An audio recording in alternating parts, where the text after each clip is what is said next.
Assalaamu calaykum kasoo dhawaada mar kale ayaa Nuura Cooking waa idin salaamo dhamaantiin meel walba adduunka ka joogtaan maanta waxaa idin wadaa burki Soomaaliya oo sambuusiga lagu cuni jiray oo kaala aragta ahaa oo biyaha lagu qasi jiray maanta idin wadaa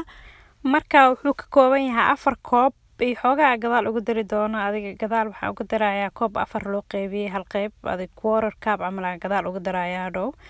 iyo waxaan kaloo ku darayaa 2 xabo oo ukun ah ukunta large-ga oo caadiga ah oo midda medium-ka ma aha iyo koob oo wax yar dhimanaaday 3 quarts camal oo sokor ah iyo ku darayaa koob 4 loo qaybiyay hal qayb oo saliid ah saliid yar waaye wax yar oo cusbo ah oo aan badnaynin iyo qaadada weyn oo tablespoon-ka la dhaho wax lagu cabirto oo leebita ah iyo teaspoon-ka mid la dhaho yar oo leebitada ah biyahan xoogaa ugu darayaa adiga hal koob biyo iyo xoogaa yar 2 qaad 3 qaad camal ah oo biyo aan ku daray marka qiyaasta adiga burka isticmaalaysid ku xiran tahay iyo marka waa kaas oo arkaysa sida indhaha ku arkaysa insha Allah markii aan dhameynayo aan ku tusaaya sida uu ii noqday oo aan ku dhaafayo ilaa uu ka qamiirayo biyo xoogaa ugu dar hal mar dig biyaha ku wada siinin si aad u qiyaasisatid haddii rabtid mashiin ku qasan kartaa haddii kalena gacmahaaga aasaan ugu xashanaysaa mashiinka hool yar haddii aad mashiin haysanin gacantaada ku qaso exercise fiican waaye garatay bura xoogaa ugu darayaa wax yar uu ila jilcanaada marka koor kaabki oo aan ku sheegay oo soo haray oo waxa waaye bur ah oo kisteena ma garatay waa kaasa marka hadda saas camal waxaan rabaa inaan u dhaafo hadda gulatinka si fiican way isku gashay marka waa ka joojinayaa xashada badan waxaa la rabaa asigdhan inuu israaco uu gacantaada ku dhagdhageen waa aragtaa ma wax yar oo saliida kor ka marinaya si uu hadhow si uusan uga adkaanin korka waa kaasa marka hadda waan daboolayaa ama shukumaan ku daboolo ama bac ku daboolo kicitaankiisa waxay ku xiran tahay jikadaada kuleelkeeda marka hal saac mise 2 saac hadii jikada wax ku karsanaysid ay kulushahay hal saac inuu kugu soo fuuraa laga yaabaa oo si fiican kugu kaco haddii jikada ay qabowdahan adiga 2 saac ama la qaadanay waa kaas hadda way kacday aniga waxay igu kacday adiga hal saac camal waa gogoynayaa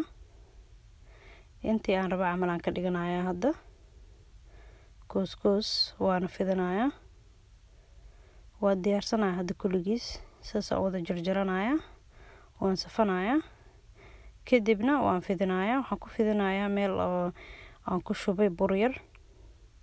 haddii saliid aad ku shubtay dhow burka ma xukumi kartid zaid ma ka fidinaysid laakiin bur yar haddii aad ku fidisid waa xukumi kartaa fiditaankiisa ma garatay marka kaasa qafiif waa ka dhigi kartaa xoogaa dheer waa weyn ah haddii aad rabtid mid kuusana ka dhigin kartaa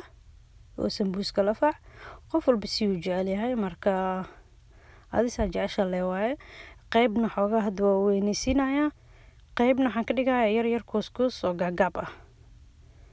marka hadda waa gogoynaya qaybtan xoogaa hadda way balaaran tahay qaybtan waxaan ka dhigayaa kuus aan ka dhigayaa oo gaagab ah oo sambuuska la faac marka waan jarayaa hadda 4 qayb sida arta u jaran kartaa istaarka jeceshahay haddii uu yani isdhahdid ma ku toosin sida u fadhiisa geesas uga jarjaranaysaa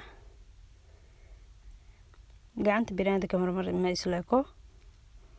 marka saas ay yeelan kartaa ma garatay halkaas had saliid dhexaada lagu dabaaya zaid kuleel zaid waxaan qaboon ahaanin halkaas uu soo kacay uu fuuray xoogaa adiga ha ka badinin yani weelka aad ku dabaysid haddii aad ka badisid oo wax badan aad ku shubtid saliid waa ka qaboobay ma garatay 2 xabo 3 xabo ugu ridi kartaa hadda waxa ugu yeeranayaa video-gina aragtiin saliidda korka loogu shubo waxay ka caawinaysaa inuu soo fuuro burka sababtan saliidda ugu shushwayo korka waa sidaas ma garatay marka kaasa halkan xabo aan hadda ku riday saa u aragtiin. Marka haddana waa kaasa kulligiis wada guduud soo ma jeedid, meel kasta uu ka guduutay. haddii uu yacni uu dhexda ka cadaanayo in hoostaas uu saliid ugu riix ugu raqo saliida, haddii kale bug u dhahaya dhexdan uu kaaga cadaanaa ma garatay. qaybta hantisaasaan dhahayo dhexda way kasoo fuuraya saliida haddii aan gaarsiiyo, haddii kale dhexdaas meeshaas godan hadhow waxay noqonaysaa meel cad ma garatay. waqti badan haddaad dubto kale waa taqaana, haddii kalena adaa arki doono. marka hadda waa dhammayna waa kaasa saasuu kusoo wada baxay kulligiis. waxaan rajeynayaa inaad ka hesheen. haddii anigu cusub tahay subscribe garee, haddii aad ka heshay videogan like saar. dhammaantiin aad iyo aad u mahadsantihiin. asalaamu calaykum waraxmatullaahi wabarakaatu. waa inoo mar kale intii hawada aan ku kulmeyno. asalaamu calaykum.